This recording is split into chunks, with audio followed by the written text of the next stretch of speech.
Hello friends, myself Dr. Nayan Timbadia, Eros Hospital Rajkot. Today episode number 3 about sex education.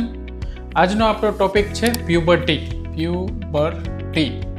Puberty એટલે કે 12 વર્ષથી લઈ અને 18 વર્ષ સુધી જે આપણા બોડીમાં ચેન્જીસ થાય એને આપણે પ્યુબર્ટી કહીએ. તો આજે આપણે નોર્મલ પ્યુબર્ટી વિશે જાણવાનું છે કે પ્યુબર્ટી એટલે કયા કયા ચેન્જીસ થાય.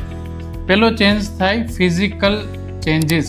ફિઝિકલ ચેન્જીસ એટલે કે આપણી હાઇટ વધે, લિંગની સાઇઝ વધે, બ્રેસ્ટ ડેવલપમેન્ટ થાય, જે પ્યુબિક હેર હોય એટલે કે લિંગની આજુબાજુ જે હેર બનતા હોય એ હેરનું ડેવલપમેન્ટ થાય, ટેસ્ટિસની સાઇઝ વધે, કોથળીની સાઇઝ વધે, એ બધા ફિઝિકલ ચેન્જીસ ઓફ પ્યુબર્ટીમાં આવે.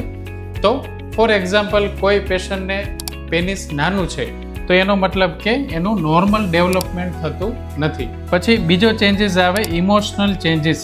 ઇમોશનલ ચેન્જીસ એટલે કે જે આપણું બિહેવિયર હોય બીજા સાથે, ફોર એક્ઝામ્પલ વધારે પડતું ગુસ્સો આવે, વધારે પડતું એટ્રેક્શન થાય અથવા અમુક પ્રત્યે વધારે પડતી નફરત થાય, એ બધા ઇમોશનલ ચેન્જીસ ઓફ પ્યુબર્ટીમાં આવે. ત્રીજો આવે સોશિયલ ચેન્જીસ અને ફોર્થ ઇઝ ઇન્ટરેક્ચ્યુઅલ ચેન્જીસ.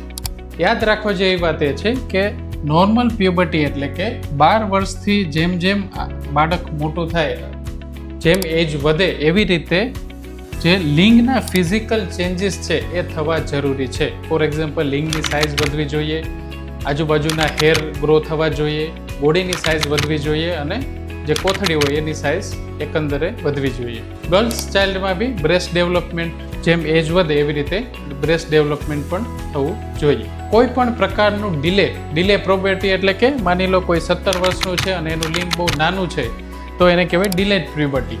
તો એજ પ્રમાણે 12 વર્ષથી લઈ અને 18 વર્ષ સુધી એજ પ્રમાણે તમારે નોર્મલ પ્યુબર્ટીના ચેન્જીસ છે કે નહીં એ તમારે જાણવા ખૂબ જરૂરી છે. Thank you.